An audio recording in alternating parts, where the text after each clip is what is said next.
नमस्कार। हम पूजा ब्लॉग्स में आप सबका स्वागत है। और ये पूजा जो है, ये पूजा जी हैं, ये अपना ब्लॉग्स बनाती हैं और ये बहुत ही मेहनत करती हैं, बहुत ही ज़्यादा करती हैं। और आप जो है इसका सब्सक्राइब भी करिएगा इनको, और इनको सपोर्ट भी करिएगा। देखिए, सपोर्ट करिएगा। और जितने भी यूट्यूबर लोग हैं उन सबको मैं ये कहता हूँ कि जब तक आप सपोर्ट किसी का नहीं करेंगे, आपका भी सपोर्ट नहीं होता है। तो पूजा जी आपको बताएंगी कुछ अपनी ज्ञान की बातें हैं। पूजा जी लीजिए। नमस्कार दोस्तों, अगर कोई भूल चूक हो तो क्षमा कीजिएगा। पहली बार ब्लॉग में कर रही हूँ। जो मैं आज बताने वाली हूँ गुरु कृपा के ऊपर, जो गुरु कृपा किस प्रकार होता है और कैसे होता है। तो पहला जो ये होता है, गुरु कृपा 4 प्रकार के होते हैं। जो पहला जो होता है जो स्मरण से, और जो दूसरा है वो दृष्टि से होता है, और जो तीसरा है वो शब्द से होता है, और जो चौथा हुआ वो स्पर्श से होता है। तो जो इसका पहला जो हुआ, आप उसका बारे में बता रहे हैं। जो स्मरण से होता है, जैसे कछुए रेत के अंदर अंडे देती है और खुद पानी के भीतर जाकर रहती है।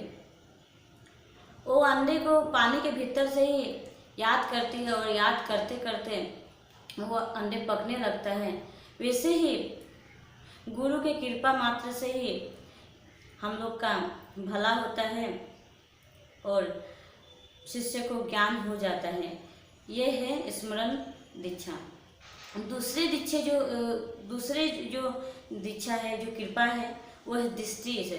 जो दृष्टि से कृपा कैसे होता है, जैसे मछली जल के अंदर अपने अंडे को थोड़ी थोड़ी देर में ही देखते रहती है, और उसके देखने मात्र से ही अंडे पकने लगता है। वैसे ही दृष्टि से शिष्य को ज्ञान हो जाता है। यह है दृष्टि दीक्षा। और जो तीसरी हुई वो है शब्द से। तो शब्द से इंसान को ज्ञान कैसे होता है, जो गुरु कृपा कैसे होता है। तो तीसरा हुआ, जो जैसे कुरड़ी एक पंछी होती है, जो हम लोग नहीं जानते, फिर भी कुरड़ी एक पंछी होती है जो अंडा तो पृथ्वी में देती है, और उसके आकाश में शब्द करती हुई घूमती है, तो उसके शब्द से अंडा पक जाता है। ऐसे ही गुरु की कृपा शब्द से ही शिष्य को ज्ञान हो जाता है। यह है शब्द दीक्षा। तो अब बचा आखिरी, जो स्पर्श से दीक्षा कैसे होता है। जैसे मयूरी अपने अंडे पर बैठी रहती है तो उसके स्पर्श से अंडा पक जाता है। ऐसे ही गुरु के हाथ के स्पर्श से ही मनुष्य को ज्ञान हो जाता है। जो गुरु का हाथ स्पर्श करने से ही हम लोग को ज्ञान होता है, वह स्पर्श दीक्षा। तो आज हम यहाँ पे विराम करते हैं। नमस्कार। अगर अच्छा लगे तो लाइक कीजिएगा, अगर सब्सक्राइब कीजिएगा, और बेल आइकन को दबाना मत भूलिएगा। नया है, कोई भूल हुआ तो क्षमा भी कीजिएगा। नमस्कार। बहुत अच्छा, बढ़िया लगा।